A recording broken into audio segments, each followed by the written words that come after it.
This is the story of me and a boy. Back when I was just a young wolf, still learning the world with wide eyes and restless paws, we lived in a world left behind by humans, a broken city swallowed by trees and vines, where wolves roamed freely.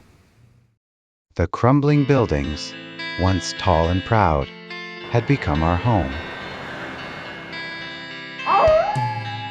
That day, just like any other, I was bounding through the forest ruins, chasing shadows and smells. I was only 3 winters old, full of curiosity and mischief. While playing at hunting, I chased a fluffy tail deep into the city and stumbled upon something strange. A creature standing on 2 legs, hairless, tiny, wearing grass tied around its waist. It had only a bit of fur on its head. I could tell it was a young one, like me. Now, wolves are fine hunters, yes. But I was to be the next alpha, and alphas do not harm the young, so I spared it.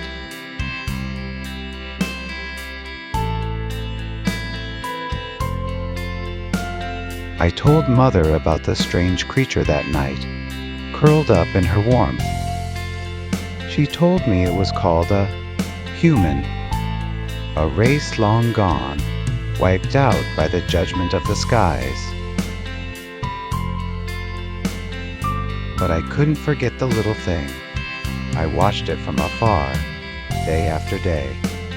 It was small, skinny, and soft-skinned, always getting cuts and bruises. And unlike us, it had no claws to fight or hunt, no mother nearby, no pack to teach it.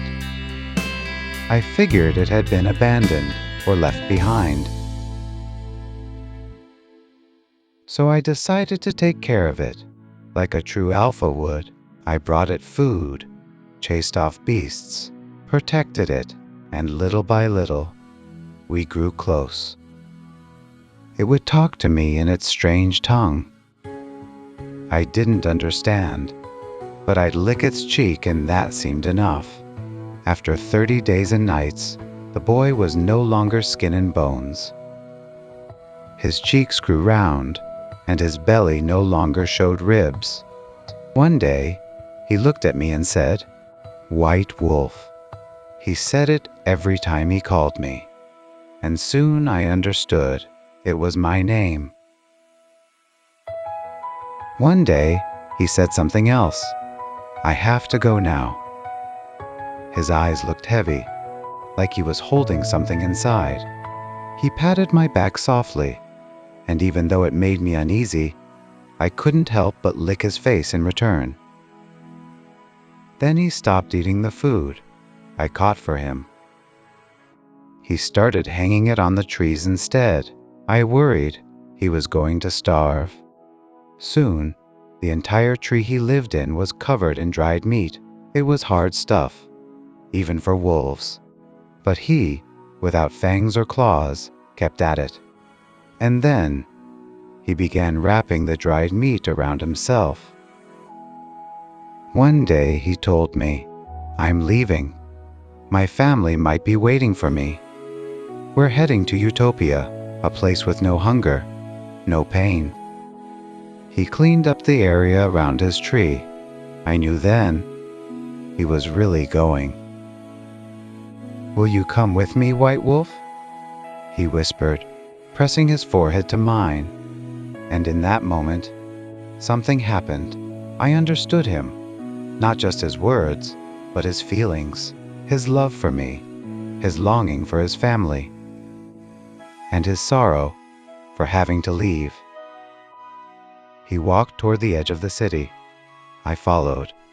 He kept stopping and looking back. "You need to stay with your family. Thank you, White Wolf. Goodbye." Then, the sadness crushed me. I let out the longest, saddest howl I'd ever howled. When my cry faded, another howl answered. It was my father, the Alpha.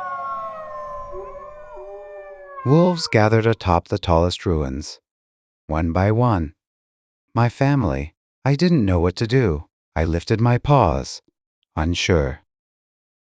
Your family is here, the boy said. Go home. This is really goodbye. He turned to leave, and my heart broke. But then, my father's eyes met mine. And in that look, I felt something deep, his love and his permission. So I howled back, one last time, and ran to catch up with the boy.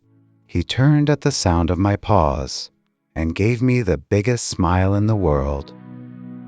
We ran, east, toward the rising sun. Through 7 nights we traveled, leaving the city behind. But as soon as we stepped outside, a monster with 10 long tentacles attacked.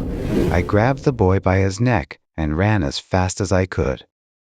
We didn't stop, didn't sleep, but we were not afraid, because we knew we were going to find utopia. And wherever we go, we would go together.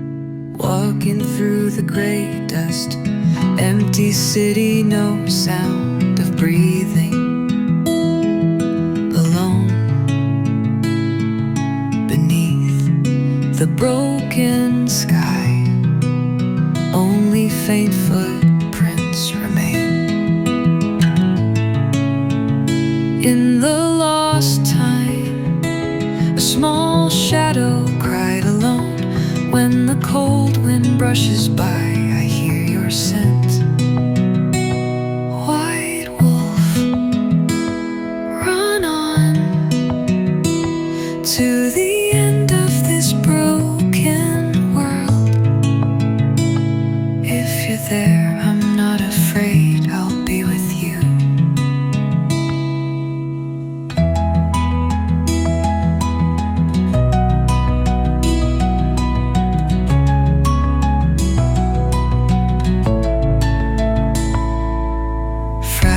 Of forgotten memories, beyond the red-stained sunset, I see you crying. Longing cuts into my heart, passing through crumbling buildings, your quietly shining eyes. Even promises we can't keep, we believed, because we're together.